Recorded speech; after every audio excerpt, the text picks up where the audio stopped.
Hi everyone, welcome back. तो अभी तक हमने कुछ क्वेश्चन किए बाइनरी ट्री से रिलेटेड, जिनके अंदर हमारा ये फॉर्मेट रह रहा था कि हमको रूट दिया हुआ था। हम एक रिकर्सिव फंक्शन बनाते थे एंड को इंटीजर रिटर्न करना होता था हमको, ठीक है, चाहे वो काउंट नंबर ऑफ नोड्स था, हाइट था, लीफ नोड था, जो भी था। ठीक है, उसके बाद हमने करी time complexity and space complexity कैसे निकालनी है। ठीक है, अभी आगे बढ़ते हैं and थोड़ा सा अलग क्वेश्चन करते हैं। थोड़ा सा बहुत स्लाइड चेंज है, कोई बड़ा चेंज नहीं है। ठीक है, तो क्वेश्चन क्या है कि आपके पास एक बाइनरी ट्री इनपुट दिया होगा और आपको चेक करना है कि उसके अंदर कोई ऐसा नोड एग्जिस्ट करता है क्या जिसकी डेटा वैल्यू 3 हो। ठीक है, ये क्वेश्चन में दिया हुआ है। ठीक है, तो अब क्वेश्चन में क्या दिया हुआ है हमको? क्वेश्चन में दिया हुआ है एक रूट इनपुट दिया होगा। ठीक है, और हमको चेक करना है कि ये एग्जिस्ट करता है या नहीं, and on basis of that अगर एग्जिस्ट करता है तो ट्रू रिटर्न करो, नहीं तो फॉल्स रिटर्न करो। ठीक है, अब इसमें क्या डिफरेंस है कि रूट है, फंक्शन बनाना होगा बिल्कुल, एंड जो हमको रिटर्न करना है ना, रिटर्न जो हमको करना है वो बूलियन है। ठीक है, सिर्फ इतना ही डिफरेंस है। ठीक है, और कोई चेंज नहीं है। एग्जाम्पल से समझ लेते हैं एक बार। कि जैसे हमको ये इनपुट अगर दिया हुआ है, हमको चेक करना है कि 3 एग्जिस्ट करता है या नहीं। अब अगर मैं वही सेम अप्रोच से जाता हूँ कि जैसे इसका आउटपुट तो ट्रू आना चाहिए, है ना, क्योंकि 3 एग्जिस्ट करता है, हम अपनी आंखों से देख पा रहे हैं, लेकिन हमको कैसे पता लगेगा? तो अब देखो, अगर हम चेक कर ले कि लेफ्ट में 3 लाई करता है या नहीं और राइट में 3 लाई करता है या नहीं। ठीक है, अगर वन को लेफ्ट से भी पता लग जाए, राइट से भी पता लग जाए कि लाई करता है या नहीं, तो उसके बाद वन क्या करेगा? वन चेक करेगा कि क्या लेफ्ट में लाई करता है, ठीक है, या फिर राइट में लाई करता है, या फिर अपने लिए करेगा। अपने लिए क्या करेगा? या फिर मेरी वैल्यू 3 के इक्वल है। ठीक है, अगर इन तीनों में से एक भी चीज है तो इसका मतलब 3 जो है वो इस पूरे ट्री के अंदर एग्जिस्ट करता है ना। सिमिलरली इसमें भी 3 एग्जिस्ट कर रहा है, तो इसके लिए भी ट्रू आना चाहिए। ठीक है, अब देखते हैं। जैसे मानो कि ये वाला ट्री है 1 2 4 5 3। अब इसमें क्या होगा कि अगर हम अपनी अप्रोच से चले तो इसको रिटर्न करना चाहिए फॉल्स, कि मेरे पास नहीं है। इसको रिटर्न करना चाहिए ट्रू। ठीक है, अब आएंगे ये दोनों आउटपुट वन पे। अब वन को क्या करना है? वन को चेक करना है या तो लेफ्ट आंसर है वो ट्रू हो, ठीक है, या फिर राइट आंसर ट्रू हो, या फिर उसकी खुद की वैल्यू जो है, जो उसकी खुद की वैल्यू है वो जो है वो 3 के इक्वल हो। अगर इन तीनों में से एक भी कंडीशन सेटिस्फाई होती है तो इसका मतलब 3 इसमें एग्जिस्ट करता है। ठीक है, अब आ जाते हैं सॉल्यूशन पे। तो कैसे सॉल्यूशन बिल्ड करते हैं हम? फंक्शन, ठीक है, उसमें जाता है रूट इनपुट, ये तो फिक्स है अपना। फिर सबसे पहले आता है हमारा बेस केस। चलो बेस केस समझते हैं, इसमें क्या होगा। अपने पास ट्री दे रखा है, ठीक है, अगर नन पे पहुंच गए, नन पे पहुंच गए तो नन तो हो ही नहीं सकता उस एलिमेंट के इक्वल, है ना। नन तो हो ही नहीं सकता। इसका मतलब if root is none, then simply आप रिटर्न कर दो, सिंपली रिटर्न कर दो कि अगर रूट ही हमारा नन हो गया है, रूट ही हमारा नन हो गया है, तो आप सीधा रिटर्न कर दो फॉल्स। ठीक है, फॉल्स क्यों रिटर्न कर रहे हैं? कि हमने सबसे छोटा केस सोचा, हमको बूलियन रिटर्न करना है, या तो ट्रू रिटर्न करना है, फॉल्स रिटर्न करना है। ट्रू रिटर्न करने की कंडीशन जो है वो ये है कि 3 एग्जिस्ट करता हो, ये कंडीशन है ना। और फॉल्स रिटर्न करने की कंडीशन ये है कि इनमें से एक भी कंडीशन सेटिस्फाई ना हो। ठीक है, इनमें से एक भी कंडीशन सेटिस्फाई ना हो। तो जब आप नन पे पहुंच गए तो उसके पास कोई लेफ्ट आंसर और राइट आंसर तो है नहीं, और खुद वो किसी नंबर के इक्वल है नहीं, तो इसका मतलब ये तो कभी 3 हो ही नहीं सकता। तो इसलिए जब रूट नन है तो हमने सीधा फॉल्स रिटर्न कर दिया। अब यहाँ पे वो बेस लीफ वाली कंडीशन में डाल सकते हो, लेकिन उसकी जगह हम और कुछ डालेंगे, देखते हैं हम। पहले आगे देखते हैं नॉर्मल। लेफ्ट आंसर के लिए क्या करेंगे हम? फंक्शन को बोल देंगे कि ये ले भाई, रूट डॉट लेफ्ट के लिए मुझे बता दे क्या है, और ऐसे ही राइट के लिए बोल देंगे कि राइट के लिए बता दे क्या है। ठीक है, अब हमने कंडीशंस क्या बनाई थी? अब थर्ड स्टेप पे आ रहे हैं, जहाँ पे हमको रूट के लिए काम करना और इन आंसर्स को उठा के करना है ना, जो लॉजिक स्टेटमेंट वाला रहता है। अब हमने क्या कंडीशन बनाई थी? If left answer equal to true, है ना, और right answer equal to true. ठीक है, और root dot val equal to 3। अगर इनमें से कुछ भी है तो हमें रिटर्न कर देना है ट्रू। क्यों हमको रिटर्न कर देना है ट्रू? क्योंकि अगर इनमें से कोई भी कंडीशन सेटिस्फाई हो रही है, ठीक है, इसका मतलब क्या है कि हमारा वो नोड एग्जिस्ट करता है ना। और हमने और क्यों लगाया है? क्योंकि हमको बस ये चेक करना है कि 3 एग्जिस्ट करता है या नहीं। हमको सिर्फ ये चेक करना है, तो चाहे वो लेफ्ट में हो, चाहे वो राइट में हो, चाहे रूट खुद हो, इनमें से कुछ भी हो, ये सारी कंडीशंस जो है ना वो हमको बता देंगे कि 3 एग्जिस्ट करता है। इसलिए अगर इनमें से कोई कंडीशन सेटिस्फाई हो रही है तो हम ट्रू रिटर्न कर देंगे, नहीं तो हम फॉल्स रिटर्न कर देंगे। ठीक है, बेसिक सा इतना ही फंडा है। ठीक है, अभी करते हैं इसको ड्राई रन एक बार। चलो ड्राई रन कर लेते हैं अब टैग से। मैं इसमें थोड़ा बड़ा ट्री ले लेता हूँ। 4 6 5,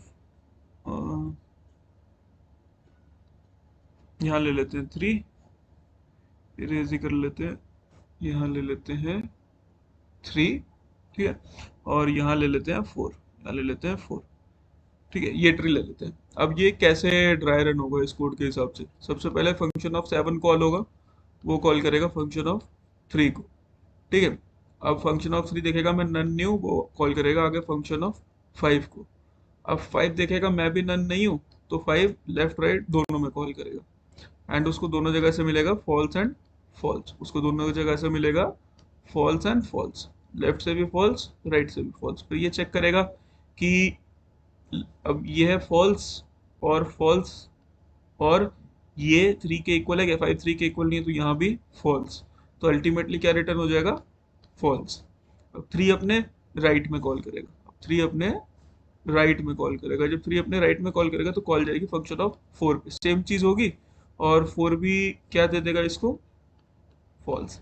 अब जब 3 पे आएंगे, जब 3 पे आएंगे, जब चेक होगा false left answer, false right answer, फिर ये चेक करेगा मैं 3 की इक्वल हूँ, हाँ ये 3 की इक्वल है, तो ट्रू हो जाएगा, और यहाँ से हमारा ट्रू रिटर्न हो जाएगा, यहाँ से हमारा ट्रू रिटर्न हो जाएगा। ठीक है, अब यहाँ से ट्रू रिटर्न हो गया। अभी क्या होगा, अभी क्या होगा कि ये आगे फिर इस पे चेक करेगा फंक्शन ऑफ 6 पे, यहाँ से इसको फॉल्स मिलेगा, फिर ये देखेगा तो यहाँ पे कंडीशन क्या अप्लाई होगी, यहाँ पे कंडीशन अप्लाई होगी, लेफ्ट से ट्रू आया है, राइट से फॉल्स है, और खुद का फॉल्स है, जो कि अल्टीमेटली हो गया ट्रू। तो ये फाइनली ट्रू रिटर्न कर देगा। ठीक है, अब इसकी टाइम कॉम्प्लेक्सिटी क्या होगी, सारे नोड्स पे जा रहा है मतलब, और सब नोड्स पे सिर्फ इफ कंडीशन एग्जीक्यूट कर रहा है, तो इसका मतलब O1 का ऑपरेशन हो रहा है, तो टाइम कॉम्प्लेक्सिटी हो गई ON, और स्पेस कॉम्प्लेक्सिटी सेम क्या रहेगी, O ऑफ हाइट। ठीक है, अभी इसमें एक छोटी सी मॉडिफिकेशन करते हैं, जिससे यहाँ तो कोई फर्क नहीं पड़ेगा, लेकिन स्लाइट इम्प्रूवमेंट है। ठीक है, वो इम्प्रूवमेंट हम क्या कर सकते हैं, आ जाते हैं ऊपर, ऊपर आ जाते हैं, ऊपर आ जाते हैं, ऊपर आ जाते हैं, यहाँ कोड पे आ जाते हैं। अब हम क्या करें, अब आप यहाँ पे ध्यान से देखोगे तो हम फंक्शन ऑफ 7 से फंक्शन ऑफ 7 से हम फंक्शन ऑफ 3 पे गए, फंक्शन ऑफ 3 से फंक्शन ऑफ 5 पे गए, लेकिन हमको सिर्फ चेक करना है कि 3 एग्जिस्ट करता है या नहीं। तो जब हमको एक बार 3 मिल गया तो मैं यहीं से सीधा ट्रू रिटर्न कर दूं। अगर मैं यहाँ से सीधा ही ट्रू रिटर्न कर देता तो ये दोनों कॉल्स बच जाती, है ना, ये दोनों कॉल्स जो थी मेरी वो बच जाती, है ना। और फिर 7 अपना राइट में कॉल करता, उसको भी बचा सकते, लेकिन उस पर अभी नहीं जाएंगे, अभी सिर्फ इस पे फोकस करते हैं कि अगर मेरे को 3 मिल गया एक बार, क्योंकि मेरे को बस चेक करना है कि एग्जिस्ट करता नहीं है। अगर मेरे को काउंट करना होता कि 3 कितनी बार है, जब तो मुझे पूरा ट्री एक्सप्लोर करने की जरूरत है। ठीक है, लेकिन अभी मुझे बस चेक करना है कि वो एग्जिस्ट करता है या नहीं। तो जैसे ही मुझे मिला मैं वहीं से ट्रू रिटर्न कर देता हूँ, मैं लेफ्ट और राइट से आंसर क्यों मांगू। ठीक है, ठीक है भाई, देखते हैं। तो मैं क्या कह रहा हूँ, मैं क्या कह रहा हूँ कि हम इस कंडीशन को यहाँ से हटाते हैं। ठीक है, इस कंडीशन को यहाँ से हटाते हैं, यहाँ से हटाते हैं, और अगर हम यहाँ डाल देते हैं if root dot val equal to 3 return true, तो अब क्या होगा, अब क्या होगा अगर मैंने यहीं पे रिटर्न कर दिया, तो अब क्या ड्राई रन होगा, एफ ऑफ 7 ने कॉल भेजी एफ ऑफ 3 को, लेफ्ट में कॉल भेजी, लेफ्ट ने सीधा रिटर्न कर दिया ट्रू। ठीक है, अब इसने कॉल भेजी राइट में एफ ऑफ क्या था 6, एफ ऑफ 6 को इसने रिटर्न कर दिया फॉल्स, और फिर ट्रू और फॉल्स से ट्रू बन गया। आगे की 2 कॉल्स बच गई, आगे की 2 कॉल्स बच गई। ठीक है, और क्या चेंज कर सकते हैं, और क्या चेंज कर सकते हैं कि हमको ना लेफ्ट राइट और ये सब में से ना किसी एक जगह से ट्रू चाहिए, है ना। तो अगर आपको कोई मतलब ज़्यादा ही मॉडिफिकेशन करनी हो तो इसको इंक्लूड कर लेना। वैसे इसका कोई बड़ा इम्पैक्ट पड़ेगा नहीं। वो क्या है कि मैं यहीं पे चेक कर लो, सिर्फ लेफ्ट कॉल करने के बाद कि एल ए ट्रू दे रहा है क्या। अगर एल ए ने ट्रू दिया है तो मैं वहीं से ट्रू रिटर्न कर दूं, मैं राइट वाली कॉल ही ना करूं। क्या कह रहा हूँ, यहाँ पे कंडीशन डाल दूं, if left answer equal to a true तो रिटर्न ट्रू, मतलब मैं राइट वाली कॉल ही ना करूँ, ठीक है। तो उससे भी कुछ कॉल सेव हो जाएंगी। तो ये सब चीज़ें जो है, ये जो ऐसी वाली चीज़ें हैं, ये इंसर्ट करना एक एक लाइन, ये ऐसे तो क्या कहते हैं, जब आप कुछ कॉम्प्लेक्सिटी बता रहे हो तब कोई फर्क नहीं डालेगी, इसकी कॉम्प्लेक्सिटी भी ओवर नहीं आएगी, क्योंकि हमको वो वर्स्ट केस बताना होता है। वोकल एलिमेंट बिल्कुल लास्ट में लाया करता है हमारे राइट में, एकदम लास्ट में, तो सारे की सारी कॉल से जाएंगी, ठीक है। बस कभी कभार ऐसा होता है कि अगर आपको एडिटर में टीएलई आ रहा है तो ऐसी छोटी मोटी कंडीशन डाल के कभी कभार वो दूर हो जाता है, ठीक है। तो मतलब इस तरह से सोच सकते हैं। तो अभी आते हैं, क्वेश्चन को थोड़ा चेंज कर देते हैं। Check if given number is present in binary tree, ठीक है। तो इसमें क्या दिया होगा, इसमें हमको एक रूट दिया होगा और एक नंबर दिया होगा, ठीक है। हमको एक फंक्शन बनाना होगा और हमको ट्रू या फॉल्स रिटर्न करना है इस बेसिस पे कि ये वाला जो नंबर है ये रूट में एग्जिस्ट करता है या नहीं, ठीक है। तो इसके लिए बहुत माइनर सा चेंज है, मैं वही कोड फिर से लिखता हूँ। रूट आ जाएगा, फर्स्ट हमारी बेस कंडीशन आ जाएगी, ठीक है। बेस कंडीशन हमारी सेम रहेगी तो उसको रिपीट नहीं करते हैं। यहाँ पे हमने एक और स्टेप क्या डाला था, if root dot val equal to मेरा आ जाता है नंबर के जो हमको दिया हुआ है इन्होंने, तो यहीं से रिटर्न कर दूंगा ट्रू, ठीक है। अब बस फर्क क्या आएगा कि फंक्शन में अभी तक ना हम सिर्फ रूट इनपुट ले रहे थे, लेकिन क्योंकि अब हमको नम भी मिला है क्वेश्चन में तो हमको नम भी इनपुट लेना होगा, ठीक है। और कोई फर्क नहीं आएगा, ठीक है। ये वाली कंडीशन चेंज हो गई, इसके आगे का सारा सेम रहेगा कि मैं फंक्शन कॉल करूंगा रूट डॉट लेफ्ट के लिए, लेकिन साथ ही साथ मुझे ये नंबर भी पास करना पड़ेगा, क्योंकि मुझे को लेफ्ट को भी बताना है ना कि कौन से नंबर के लिए चेक करना है, इसलिए मुझे ये भी करना पड़ेगा। फिर ऐसे ही राइट आंसर पे आएंगे, फंक्शन पे आएंगे, वो रूट डॉट राइट पे कॉल करेगा और नम भी भेज देंगे, ठीक है। उसके बाद हम यहाँ पे चेक कर लेंगे इफ लेफ्ट आंसर, ठीक है, और राइट आंसर, अगर इन दोनों में से कहीं भी ट्रू है तो आप रिटर्न कर दो ट्रू, एल्स रिटर्न कर दो, सॉरी एल्स रिटर्न कर दो फॉल्स। बस सिर्फ इतना सही काम है, इतना सही काम है। इसको कोड कर लेते हैं एक बार, इसको कोड भी कर लेते हैं एक बार, ठीक।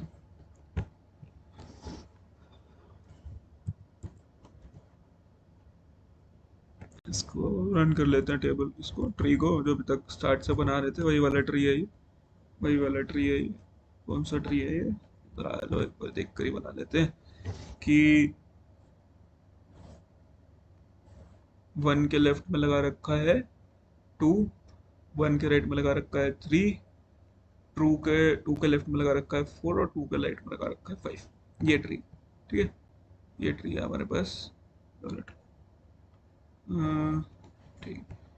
तो आ जाते हैं कोड पे आ जाते हैं इसके, डेफ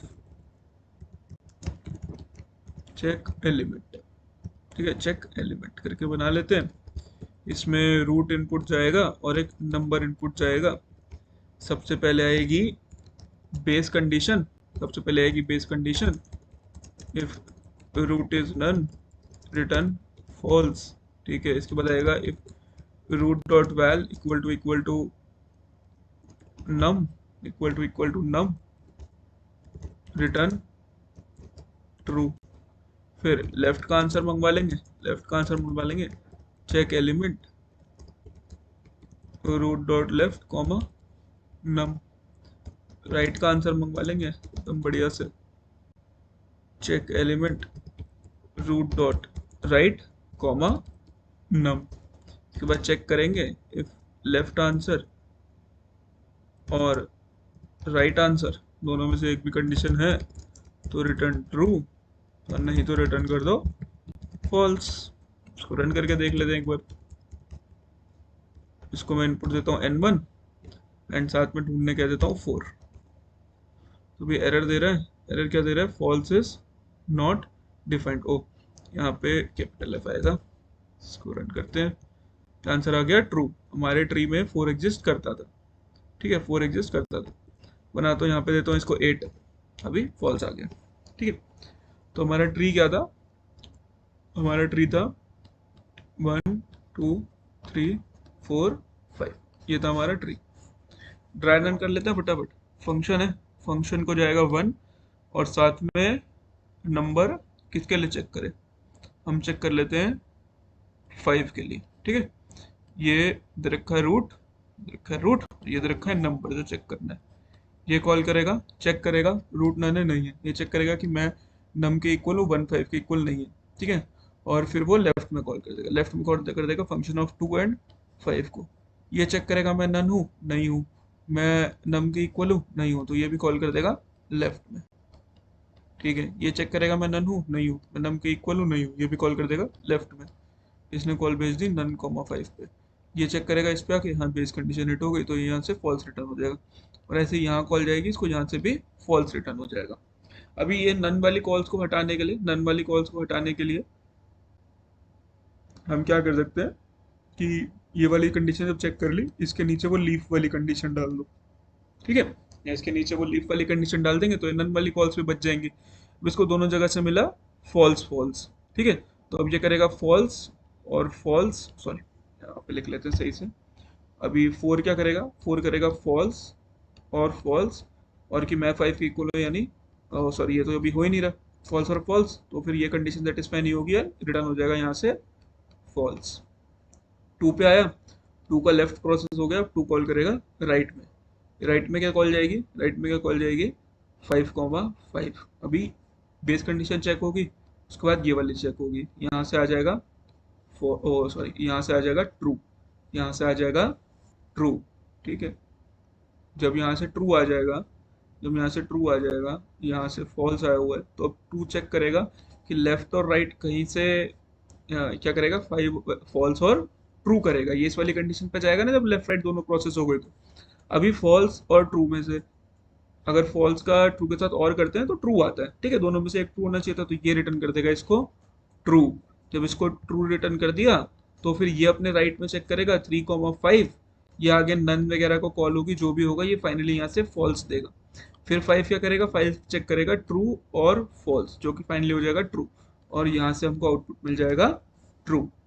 टाइम कॉम्प्लेक्सिटी क्या होगी इसकी? टाइम कॉम्प्लेक्सिटी होगी O of n, space complexity होगी इसकी O ऑफ h।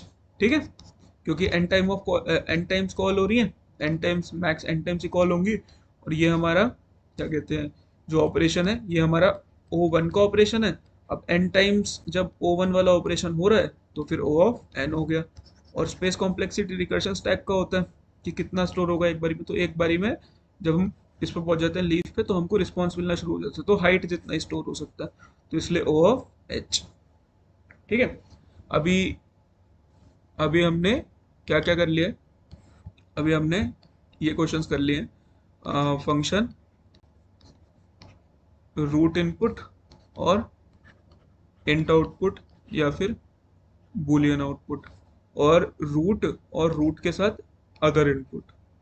ठीक है, अदर इनपुट भी हो सकता है, अभी हमने वो भी चेक कर लिया। अदर इनपुट में बस क्या फ़र्क आ जाता है कि जब रिकर्शन कॉल कर रहे हैं, तो फंक्शन के अंदर हमको रूट और अदर एलिमेंट दोनों भेजना पड़ता है। ठीक है, बस इतना फ़र्क आता है।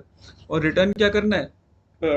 इंटीजर बूलियन, ये डिपेंड करता है कि हमको आउटपुट क्या चाहिए, हमको चेक करना है, हमको काउंट करना है, हमको क्या करना है, उस पर डिपेंड करता है। ठीक है, अब आगे बढ़ेंगे एंड थोड़ा इसे डिफरेंट